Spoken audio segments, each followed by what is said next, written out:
Karena di contoh tadi misalkan ada oli di lantai, itu sama 5 sudah nggak masuk dulu. Patah seperti ini mas.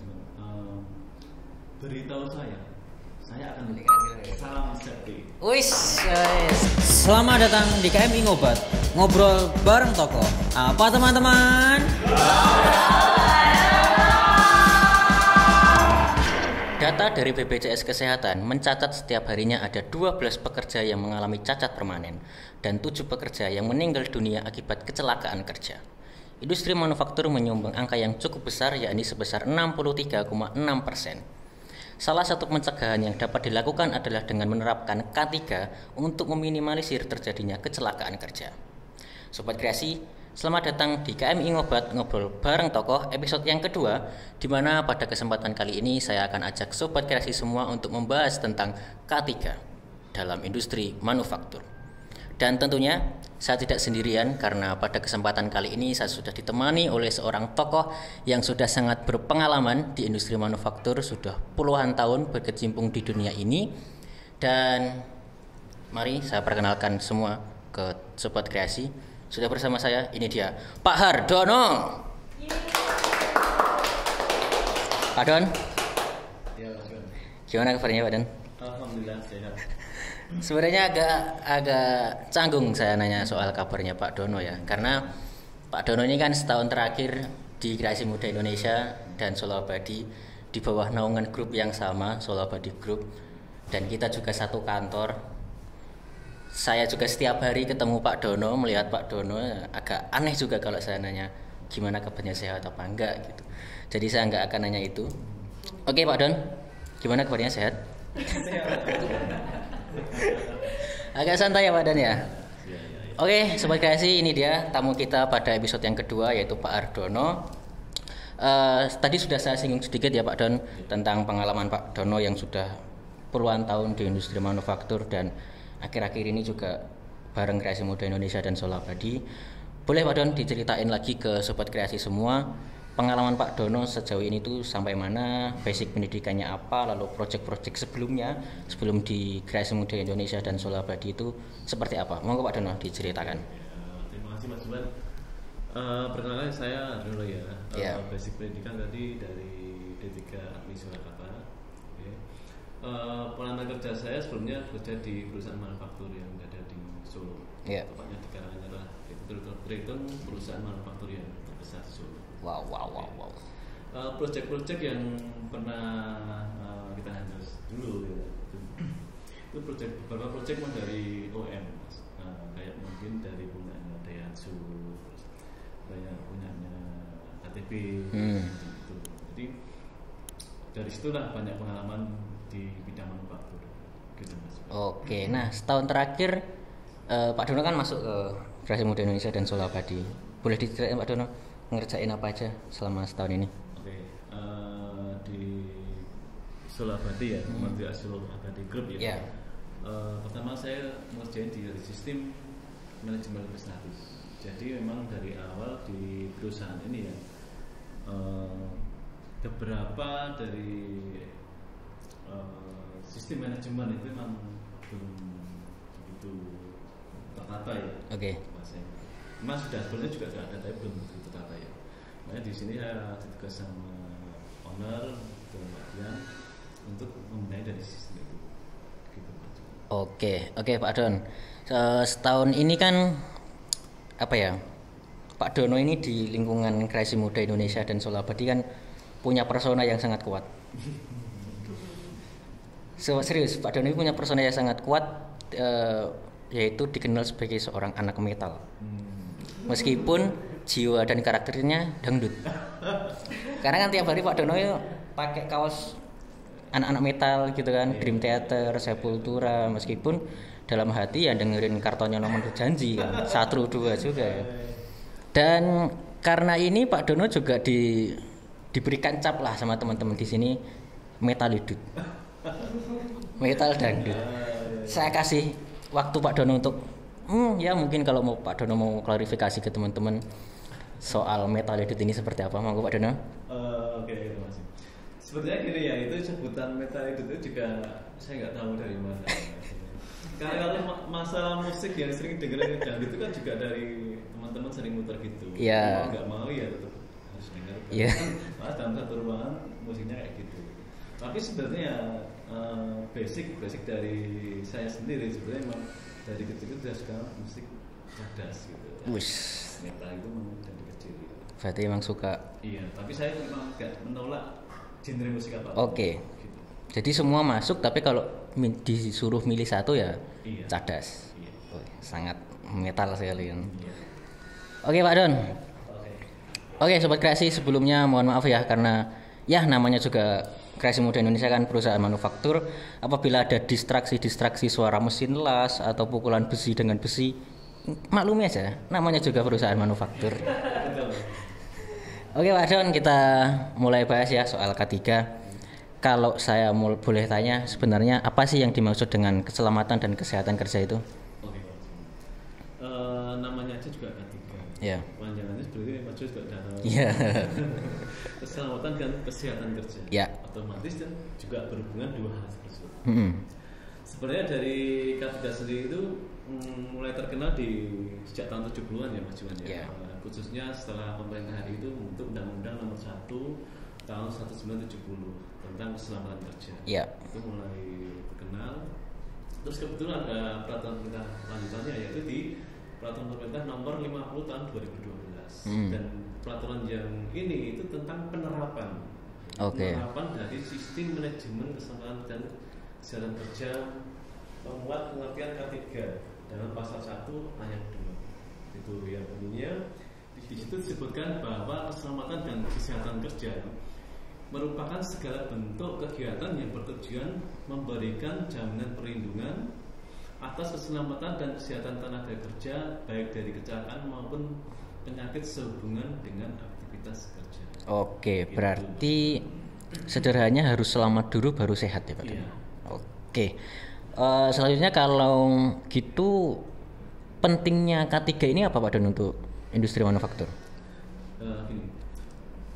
Pentingnya K3 di dunia manufaktur ya, itu kan menghindarkan mereka dari gangguan, terutama dalam bentuk bersifat fisik maupun mental. Ya.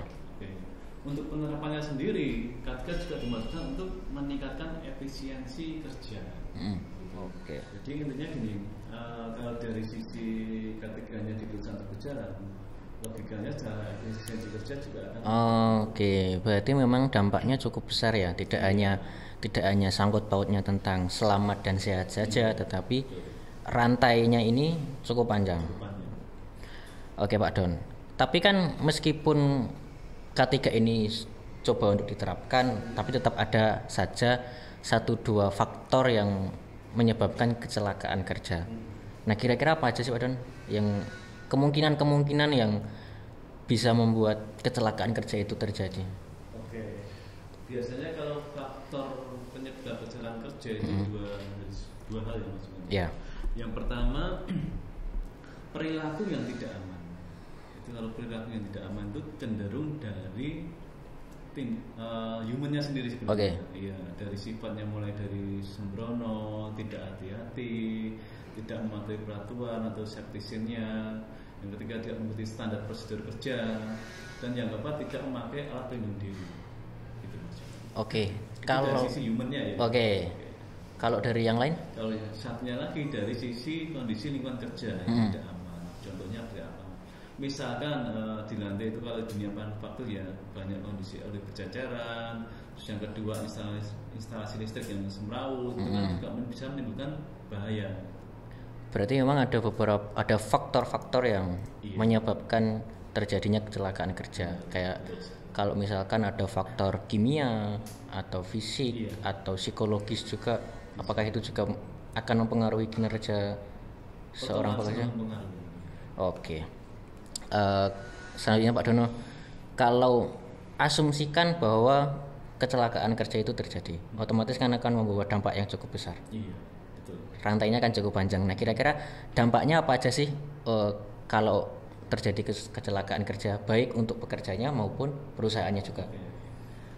Kalau dampaknya ya, dampak dari terutama kalau dari pekerjanya, maka dia kalau mengalami kecelakaan kerja, otomatis kan dia juga otomatis akan tidak dapat Ya. tidak jadi yang kedua juga otomatis akan mengganggu kinerjanya dia Ya. perusahaan.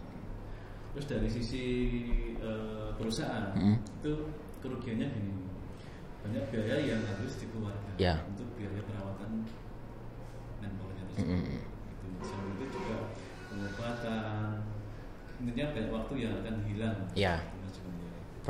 Produktivitas akan turun begitu ya? Turun karena efeknya nanti gini, ketika tenaga kerja tersebut istilahnya baru off atau baru sakit kan, kan perusahaan juga tetap harus jalan kan, otomatis dia kan harus cari penggantinya. Mungkin dari kalau fatal ya misalnya sampai meninggal dunia, juga harus rekrutmen dari awal, terus ada pelatihan lagi. Ujung-ujungnya apa? Secara efisiensi kerja itu juga belum bisa terpenuhi. Ya. Jadi kecelakaan kerja ini tidak hanya merugikan pekerja saja, tapi juga perusahaan terkait aspek biaya, waktu, produktivitas juga. Terlebih apabila perusahaan itu bergeraknya di manufaktur, karena kan potensi untuk kecelakaan di industri manufaktur cukup besar dan potensi untuk merambat ke lini pekerjaan yang lain juga cukup besar ya Pak Don ya. Oke, kalau begitu misalkan saya tanya soal ruang lingkup K3 ini apa aja sih Pak Don? Sebenarnya ya semua aspek ya ruang lingkup dibahas sama K3 ini, terutama dari manusia sebagai tenaga kerja yang dilaksanakan secara menyeluruh dari mulai perencanaan hingga produksi barang atau jasa dan melibatkan level manajemen untuk menyesuaikan keberhasilan K3 tersebut. Jadi nggak bisa dinilai dari satu aspek aja. Maksudnya gimana tuh? Maksudnya kalau tidak bisa dinilai oleh satu aspek, berarti ada banyak aspek yang harus menyeluruh, semua harus terlibat di situ. Contohnya kan kita nggak mungkin secara hubungannya sama safety atau K3 itu kan cuma diri pribadi kan nggak mungkin kan. Kita juga harus orang lain. Gitu. Berarti kalau begitu ada standar penyusunan untuk K3 ini ya, maksudnya nggak tidak hanya datang dari pekerjaannya saja, tetapi ada draft sendiri, ada standar sendiri yang menyusun K3 itu. Iya. Nah, paling enggak nanti mungkin dalam artian standar kan standar keselamatan ya. Iya.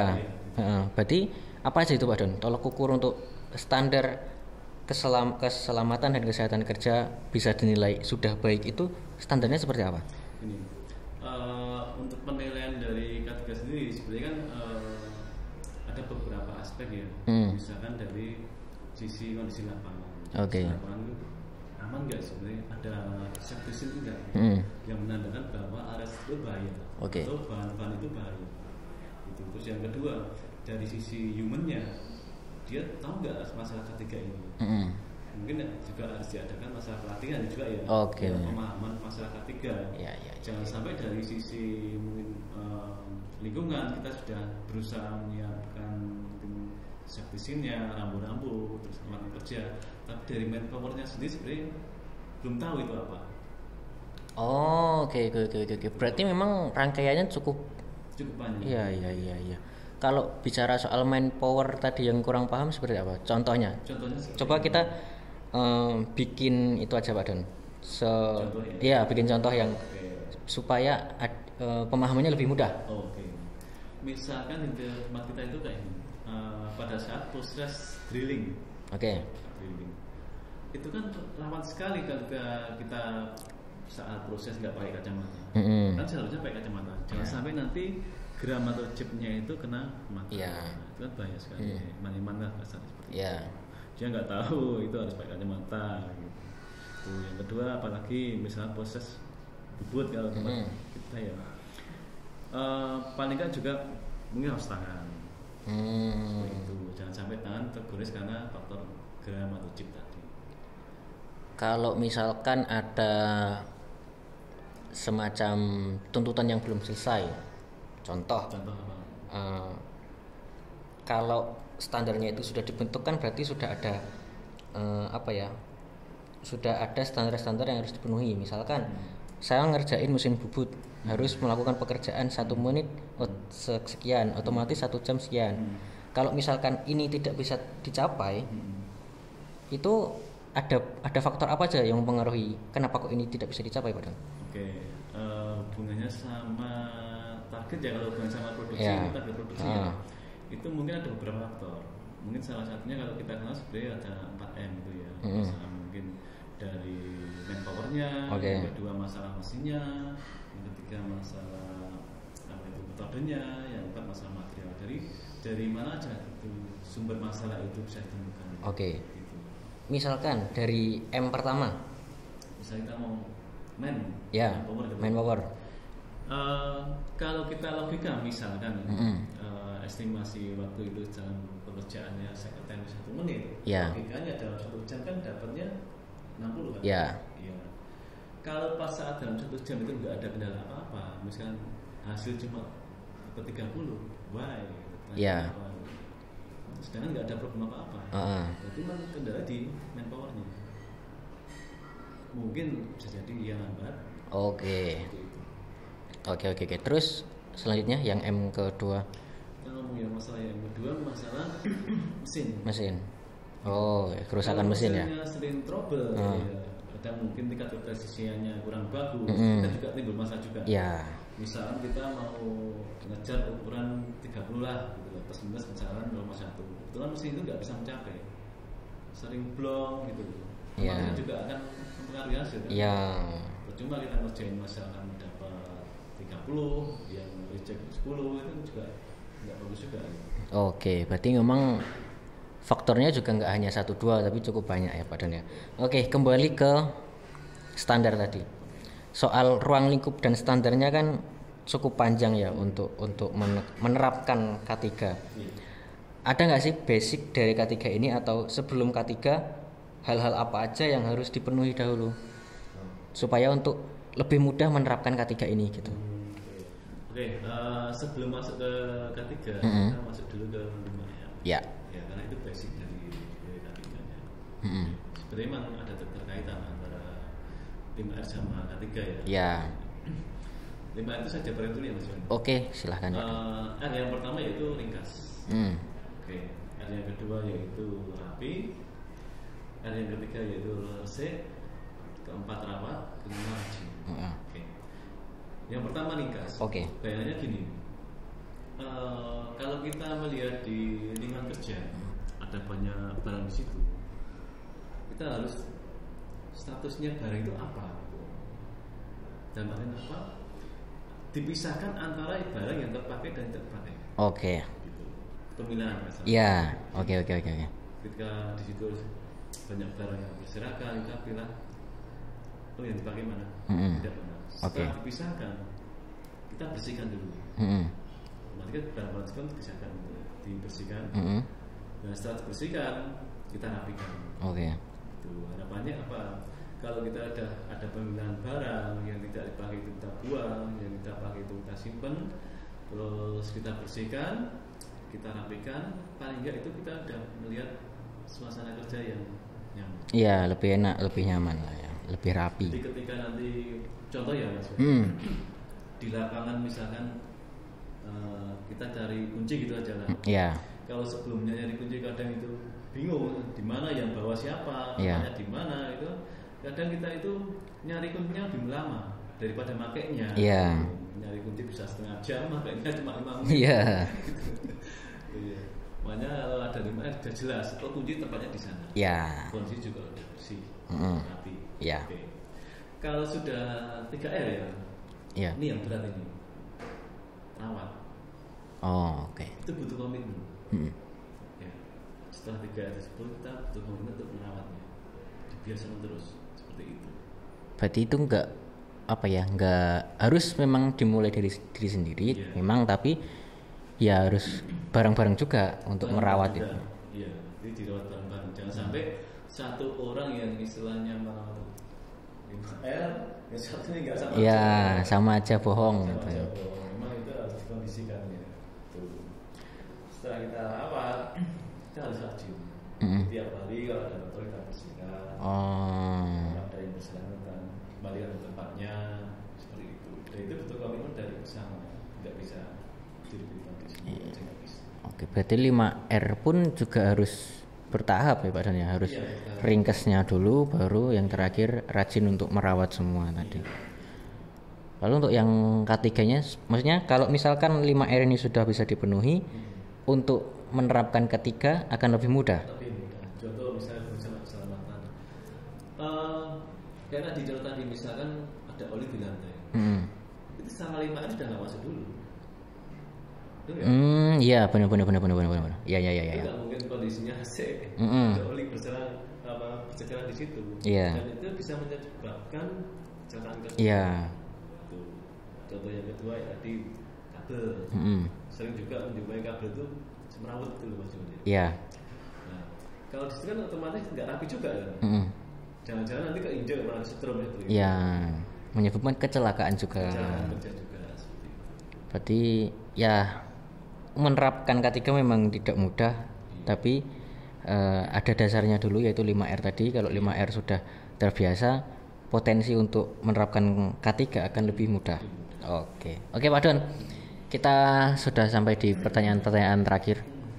Kalau misalkan caranya gimana sih untuk merealisasikan 5R dan K3 khususnya di Kreasi Muda Indonesia dan juga Solabadi? Kalau menurut saya pertama kita harus bentuk tim 5R dulu. Oke. Nanti member atau tim tersebut bisa dari tiap departemen. Kita susun seperti itu, kita bentuk tim 5R. Nanti di situ setiap kita meeting ada programnya. Mungkin minggu pertama kita program apa, kedua apa. Dan tentunya nanti juga ada evaluasi. Contohnya seperti ini. Setelah kita bentuk tim 5R, paling enggak kita ada program minggu di bulan ini misalkan kita menerapkan sistem 3 dulu. Perbagian. Nanti kita evaluasi. Mungkin bisa setiap akhir bulan kita adakan audit, cek lapangan. Di audit tersebut akan dapat temuan-temuan misalkan yang tidak sesuai, ini masih kotor. Dan nanti itu yang kita bahas. Itu termasuk untuk juga K3. Dalam sebulan itu cara kerja berapa kali? Kategorinya apa? Ringan, sedang, berat. Oke, berarti bisa dibilang penerapan K3 ini nggak hanya dari perusahaan aja. Maksudnya misalkan perusahaan mengeluarkan daftarnya atau sudah menerapkan K3-nya seperti memasang rambu-rambu tadi, tapi dari SDM-nya belum bisa melaksanakan juga tidak akan terwujud ya Pak Dan. Makanya di situ gini, dibutuhkan timnya, yang kedua masa leadership-nya. Dan mungkin dari paling nggak ada pelopor lah, bisa ada satu orang leader yang udah pengalaman di 5R atau di K3, kita ajak teman-teman yang lain. Oke. Ada menteri ini juga bisa apa sih pemahaman 5R, K3, nanti bagaimana cara mewujudkan seperti itu. Oke, jadi memang untuk menerapkan ini tidak mudah, tetapi jika sudah diterapkan akan bisa dibilang menjadi win-win solution juga ya. Untuk pekerja juga akan merasa nyaman, aman, sehat, dan secara tidak langsung produktivitas kerja juga akan semakin baik. Produk yang dihasilkan juga akan semakin baik juga, yang pada akhirnya juga akan menguntungkan juga untuk perusahaan terkait gitu ya Pak Dan ya. Ada yang lupa saya sampaikan ya. Oke. Terkait tadi masalah bagaimana kita nanti menjaga 5R dan batas seperti ini Mas. Beritahu saya akan lupa. Tapi tunjukkan kepada saya, maka saya akan ingat. Dan libatkan saya, maka saya akan mengerti. Keren. Kalau dari sisi tadi teman-teman kita libatkan di 5R dan ini, otomatis dia akan mengerti. Iya. Keren. Boleh teman-teman. Oke, pertanyaan terakhir Pak Dan dari saya untuk Pak Dan. Closing statement Pak Dan. Closing statement saya ya, jangan belajar keselamatan kerja dari kecelakaan. Karena keselamatan kerja tidak dapat dinilai dari apapun. Oke, keren sekali. Salam safety. Salam safety Pak Dan. Oke Pak Dono, terima kasih. Saya ucapkan terima kasih. Matur nuwun sudah mau mengisi KMI Ngobat episode yang kedua ini, khusus membahas tentang K3 di perusahaan manufaktur. Sukses terus untuk Pak Dono. Sekali lagi terima kasih Pak Dono ya. Oke, untuk menutup podcast kali ini atau talk show kali ini, Pak Dono, kalau saya bilang kreasi muda Indonesia, kita jawab bareng-bareng jaya jaya jaya. Oke? Oke, yuk teman-teman bareng semuanya. Oke. Kreasi muda Indonesia, jaya jaya jaya. Oke, terima kasih. Sampai ketemu di episode-episode berikutnya. Dadah.